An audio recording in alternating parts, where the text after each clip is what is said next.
सुरुवात होते आहे आणि निश्चितच आजचा पहिला दिवस राज्यपालाच्या अभिभाषणानंतरचं कामकाज दुपारपर्यंत नेहमीप्रमाणे होणार।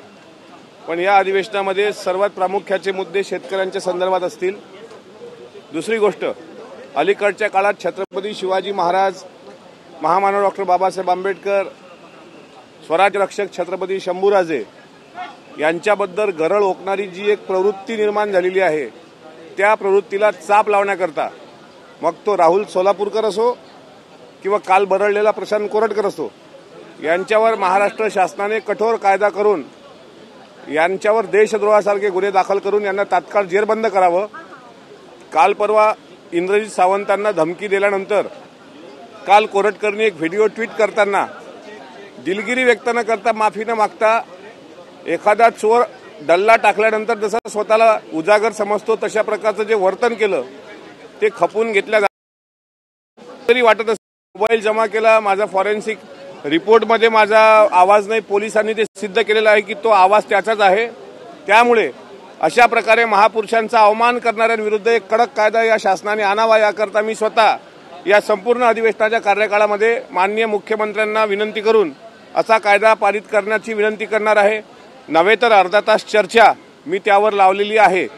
दुसरी महत्त्वाची गोष्ट सांगण्याचं, काल राम गणेश गडकरी यांचं राजसन्यास नावाची कादंबरी जी आजही विक्रीला उपलब्ध आहे, थोरातांची कमळा हे पेंढारकरांचं नाटक आजही यूट्यूबला दिसतं। यामधून छत्रपती संभाजी महाराजांची अत्यंत खालच्या पातळीवर बदनामी केल्या गेलेली आहे। अशी विकृत पुस्तकं, अशी विकृत नाटकं, जसं विकिपीडियावरून KRKनी एक ट्विट व्हायरल केलं होतं आणि विकिपीडियावर संभाजी महाराजांबद्दल चुकीचा इतिहास होता, तसा छत्रपती संभाजी महाराजांचा दैदिप्यमान इतिहास पाठ्यपुस्तकामध्ये यावा, चुकीचा इतिहास पसरवला जाऊ नये। आणि थोरातांची कमळा, मोहित्यांची मंजुळा, रायगडाला जेव्हा जाग येते, राजसन्यास सारख्या कादंबऱ्या ह्या कायमच्या हद्दपार व्हाव्या, याकरता सुद्धा महाराष्ट्र शासनाने कठोर पाऊल उचलावं आणि छत्रपती संभाजी महाराजांचा दैदिप्यमान इतिहास पाठ्यपुस्तकामध्ये अंतर्भूत करावा, ही विनंती या अधिवेशनात मी जोर लावून धरणार आहे। त्याचबरोबर आणखी एक महत्त्वाचा मुद्दा म्हणजे आपल्याच पक्षातले जे 2 मंत्री आहेत यांच्या राजीनाम्याची सातत्यानं मागणी केली जाते आहे। काल असं सांगण्यात आलं की त्याबद्दलचा निर्णय सुद्धा लवकरच होईल। नैतिक अधपतन असा शब्द वापरून कुठेतरी पाठराखण करण्याचा प्रयत्न केला गेला। पाठराखण म्हणता येणार नाही। काल आपण बघितलं असेल, चहापानानंतर महाराष्ट्राचे मुख्यमंत्री आणि दोन्ही उपमुख्यमंत्री यांनी पत्रकार परिषद घेऊन धनंजय मुंडे साहेब असतील किंवा माणिकराव कोकाटे असतील यांच्या राजीनाम्याबाबत ज्यावेळेस भाष्य केलं गेलं, त्यावेळेस नैतिक अधपतन सिद्ध झाल्याशिवाय, म्हणजे त्यांचं दोषारोप सिद्ध झाल्याशिवाय राजीनामा घेण्याचा प्रश्न उद्भवत नाही, ही स्पष्ट भूमिका राष्ट्रवादी काँग्रेस पक्षाची आहे आणि त्यावर राष्ट्रीय अध्यक्ष आणि महाराष्ट्र सरकार योग्य तो निर्णय घेणार। 2 वर्षाच्या कार्यकाळासाठी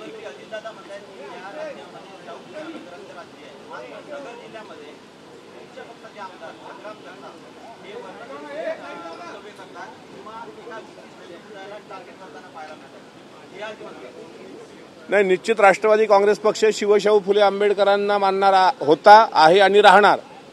पण 2 समाजामध्ये दुही निर्माण होईल असं कुठलंही वक्तव्य जर पक्षाच्या कोणी आमदारांनी केलं असेल तर त्या संदर्भात स्वतः अजितदादा जागरूक आहेत, ते त्यांना योग्य ते समज देतील आणि मी त्यांचं वक्तव्य ऐकलं नसल्यामुळे त्यावर भाष्य योग्य वेळेस मी करणार। सोयाबीन मोठ्या प्रमाणावर खरेदी केला गेला नाही, त्यामुळे तो पडून राहिला। त्याचबरोबर इतर पिकांच्या बाबतीत सुद्धा शासनानं ते व्यवस्थित खरेदी न केल्यामुळे शेतकऱ्यांचं मोठं नुकसान झालेलं आहे।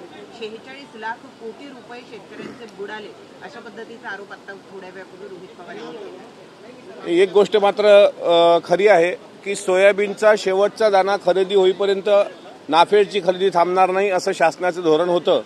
मात्र अजूनही लाखो टन सोयाबीन शेतकऱ्यांचं घरात पडलेलं आहे आणि या अधिवेशनामध्ये सोयाबीन खरेदीवर निर्णय होणार।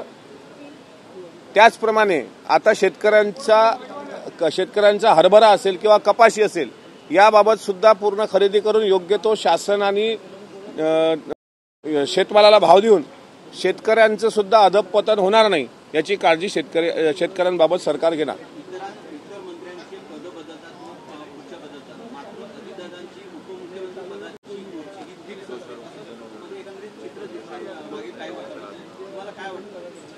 नाही, पण त्यावर मुख्यमंत्र्यांनी उत्तर दिलंय की आमच्या खुर्च्या बदलत राहतात, त्यामुळे 2 खुर्च्या बदलल्या, 3री खुर्ची बदलणार.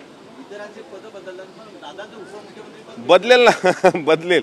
उपमुख्यमंत्री पदही बदलून पुढे ते पद बदलेल असं स्वतः देवेंद्र फडणवीस साहेबांनी सांगितलं. एकीकडे कोरटकरांचा मुद्दा तुम्ही लावून धरताय, परंतु दुसरीकडे संतोष देशमुख हत्याकांडाच्या बाबतीमध्ये मात्र आपली काही खाजगी प्रतिक्रिया आत्ताच्या घडीला आजच्या दिवशी आलेली नाहीये, म्हणून विचारतीये की कुठेतरी असं दिसून येत आहे की वाल्मिक कराड हाच पहिला आरोपी आहे या सगळ्या प्रकरणातला, आणि आता कुठेतरी ते सीआयडीनं सुद्धा मान्य आहे. नाही, हे संतोष देशमुख हत्याकांड प्रकरणातला मुख्य आरोपी वाल्मिक अण्णा कराड असल्याचं, म्हणजे पहिला आरोपी हे कालपासून सिद्ध झालेलं आहे आणि पुढची कारवाई पोलीस करतच आहेत.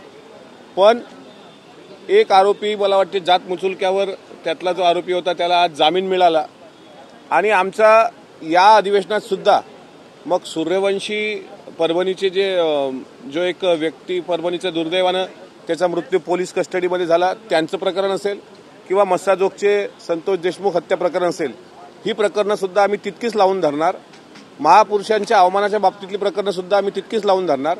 आणि सरकारकडून आम्हाला अपेक्षा आहे की सरकार यावर योग्य तो न्याय सर्वांना देईल.